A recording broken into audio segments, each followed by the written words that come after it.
Hello दोस्तों, स्वागत है आपका अपने इस यूट्यूब चैनल पर। देखिए, सब्जेक्ट हमारी जूलॉजी है, तो जूलॉजी में हम आपको बताएंगे कि संघ जो प्रोटोजोआ है उसके बारे में उसका वर्गीकरण करेंगे और उसके अंतर्गत जो जीव आते हैं उनके बारे में हम आपको बताएंगे तथा जिन वैज्ञानिकों ने उनकी खोज की थी, जिन्होंने उसका नामांकन किया था, उसके बारे में हम आपको सब कुछ बताएंगे। जैसे कि इसका वासस्थान कहाँ है और इसका फिर जो एग्जाम्पल में बताएंगे, उसके बाद में फिर इसका वर्गीकरण करके बताएंगे कि ये कौन से जंतु हैं। तो देखिए, संक्षिप्त इतिहास दिया है। ये संक्षिप्त इतिहास मैंने सिर्फ हेडिंग डाल रखी है, अगर मैं लिखूंगा तो काफ़ी टाइम लगेगा, इसलिए मैं आपको ऐसे ही बता देता हूँ। तो देखिए, इसमें क्या होता है संक्षिप्त इतिहास में कि जो एक कोशिकीय जंतु हैं हमारे, एक कोशिकीय जंतु जिनकी कोई आकृति निश्चित नहीं होती है, ये अनिश्चित होती है इनकी आकृति। तो ऐसे जंतु जो पृथ्वी पर सर्वप्रथम आए थे, मतलब सबसे पहले जो जंतु आए थे वो थे एक कोशिकीय। कैसे थे? एक कोशिकीय। देखिए, इनकी खोज किसने की थी? एक कोशिकीय जो जंतु थे उनकी खोज किसने की थी? तो देखिए, एक वैज्ञानिक थे, वो थे, देखिए उनका नाम था एंटोनी ल्यूवेनहॉक। तो एंटोनी ल्यूवेनहॉक ने अपने सूक्ष्मदर्शी की सहायता से, सूक्ष्मदर्शी जानते हो आप, एक जैसे कि उसका लेंस होता है, उसमें जैसे कोई ऐनक होता है तो उसमें एक सूक्ष्मदर्शी लेंस लगा हुआ होता है, उसकी सहायता से इन जंतुओं की उन्होंने खोज की थी। हम अगर इन्हें नग्न आँखों से देखेंगे तो ये हमारे लिए दिखाई नहीं देंगे, बल्कि सूक्ष्मदर्शी का जब हम चश्मा लगा के इनको देखेंगे तो हमारे लिए ये स्पष्ट दिखाई देंगे। अब देखिए, इन्होंने सिर्फ खोज की थी इसकी, किसकी? जो एक कोशिकीय जंतु थे। अब देखिए, इनका नामांकन, इन्हें नाम किसने दिया था? वो वैज्ञानिक कौन थे? तो उनका नाम था गोल्डफश। नामांकन गोल्डफश नामक वैज्ञानिक ने इनका नामांकन किया था, इन्हें नाम दिया था। तो देखिए, अब हमने ये नामांकन बता दिया और इसकी खोज किसने की थी ये बता दिया। अब हम आपको बताएंगे कि इसका वासस्थान कहाँ होता है। जो एक कोशिकीय जंतु होते हैं उनका वासस्थान, मतलब ये रहते कहाँ हैं। तो देखिए, वासस्थान होता है इनका जैसे कि नदी है, झील है, तालाब है, या फिर कोई गंदा नाला है, या फिर देखें कि जैसे पेड़ होते हैं अपने पुराने, जैसे पेड़ होते हैं तो उनके शरीर में विराजमान होते हैं, और जैसे और भी कूड़ा करकट होता है उसके ऊपर ये अपना वासस्थान बना लेते हैं। इनका वासस्थान होता है ऐसी जगह पर। ठीक है, अब देखें एग्जाम्पल। तो एग्जाम्पल में मैं आपको बता देता हूँ कौन कौन से होते हैं। एक तो होता है अमीबा, एक अमीबा होता है, और दूसरा होता है पैरामीशियम।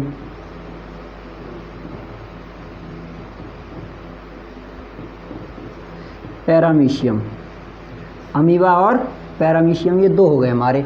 तो हमने देखिए इसमें सिर्फ अमीबा का वर्गीकरण किया है। किसका किया है? अमीबा का वर्गीकरण विद चित्र के।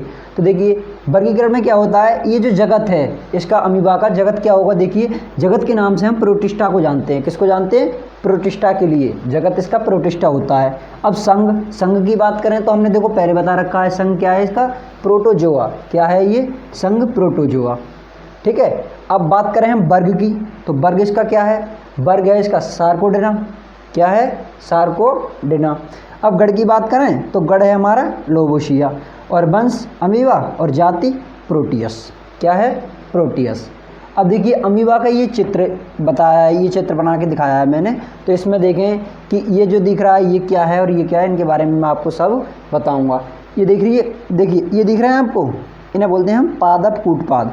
तो पादप कूटपाद इन्हें क्यों बोलते हैं? क्योंकि ये इसी के माध्यम से चल सकते हैं। इनकी आकृति ऐसा नहीं है कि निश्चित बना दी मैंने, आप और प्रकार से भी बना सकते हो। इनकी आकृति मैंने बताया आपको अनिश्चित होती है। कैसी होती है? अनिश्चित।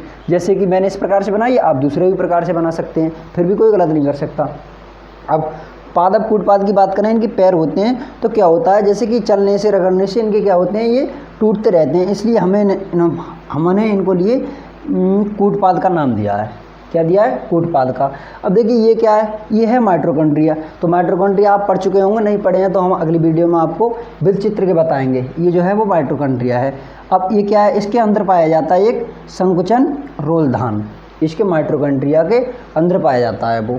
अब देखें ये क्या है? ये पैराइड है, सॉरी यूराइड। अब ये जो दिख रहा है आपको, ये क्या है? ये द्रव के माध्यम में, किसके? द्रव के माध्यम में ये बहता हुआ है। तो देखिए, अब मैं आपको ये बताऊं कि ये जो होता है ये तो है एक्टोप्लाज्म। क्या है? एक्टोप्लाज्म। तो एक्टोप्लाज्म कहाँ होते हैं? जो केंद्रक के बाहरी सतह पर होते हैं उन्हें बोलते हैं हम एक्टोप्लाज्म। और जो केंद्रक, ये केंद्रक दिख रहा है, इसके समीप में है ये और पास में दिख रहे हैं, इन्हें बोलते हैं हम एंडोप्लाज्म। क्या बोलते हैं? एक्टोप्लाज्म और एंडोप्लाज्म।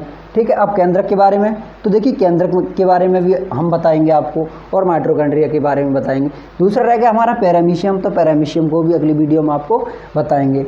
अब देखिए आपकी समझ में आ गया होगा, हमने संक्षिप्त इतिहास बता दिया। संक्षिप्त इतिहास में क्या बताया था कि इसकी खोज किसने की थी, और उसके बाद में फिर इसका नामांकन, जैसे किसने इसका नाम रखा था, वासस्थान बता दिया, और इसके लक्षण भी बता दिए। ठीक है, और एग्जाम्पल अमीबा और पैरामीशियम, और ये वर्गीकरण करके आपको बता दिया। बस मिलेंगे अगली वीडियो में। यदि आपने हमारा चैनल सब्सक्राइब नहीं किया है तो प्लीज़ इसे सब्सक्राइब करें।